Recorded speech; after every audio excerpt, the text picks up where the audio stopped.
So, on this last Wednesday before Christmas, here's my word for you.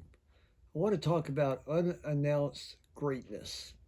The story goes that Teddy Roosevelt was born into a prosperous New York family, and during his 14th year as a teenager, they traveled Europe and Africa. And evidently, one day they were exploring the Nile River when he came across Ralph Waldo Emerson, already a famous author. The story goes that Ralph Waldo Emerson didn't pay any attention to him at all. After all, how would he have ever guessed that that young teenager would one day be president of the United States? It happens a lot sometimes. I remember when Kathy and I were in San Antonio, we went to church at Max Lucado's church. And we were back in the back hall just looking at things. We got there a little earlier, and this fella comes out very friendly, entertaining, showing hospitality. And after 5 or 10 minutes of talk, he says, shakes my hand, says, I'm Max Lucado. And I'm like shaking hands with this great one. I had no idea I was in the presence of such greatness.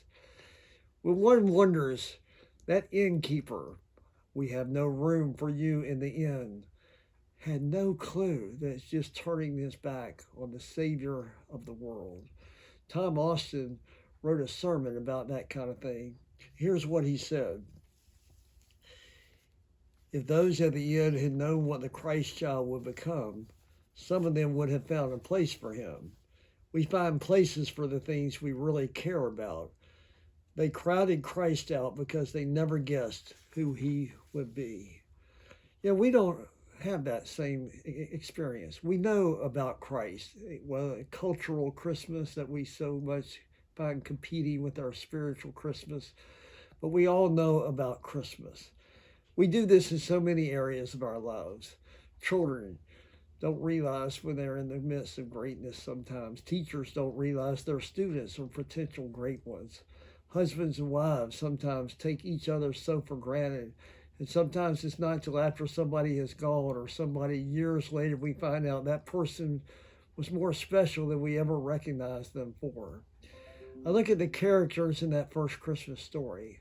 What was different about them? Because there were some who saw the greatness, some who were open to it. We know that Mary and Elizabeth, we see Simon and Anna, so ready and so available to be open to the greatness. So here's my favorite Christmas word. And Mary pondered everything in her heart. Imagine if we pondered, if we were just still. I wonder sometimes what I'm missing. The greatness of God in just children in our church. I want to tell you, every Advent, I have one of those divine moments with the children and hanging of the greens saying, I heard the bells on Christmas Day. I heard something more than just children singing. I heard the voices of heaven coming down through them, experiencing greatness. I wonder, we're so rushing through, we only have a few more days. Where is the greatness, the something supernatural, the something beyond that is breaking into the ordinary? Are you seeing it? This unannounced greatness. It doesn't always come with an advertisement or publicity to say, here, look at me. It sneaks up on us. And so we have to have a heart open for that, to ponder anew what the Almighty is doing, as the old hymn says. And so I invite you, sometime in the next couple of days, ponder, maybe just wonder as you wander. Wonder, a sense of wonder at the greatness that is all around, but we're so apt to miss it. Can you imagine that innkeeper years later? You mean Jesus, the Messiah? That was that couple that came in that night, cold and hungry, and I turned him away. Yeah, we can imagine, can't we? Because we've done it too, haven't we? Greatness comes unannounced. And so I love that little chorus. Open the eyes of my heart, Lord. Open the eyes of my heart.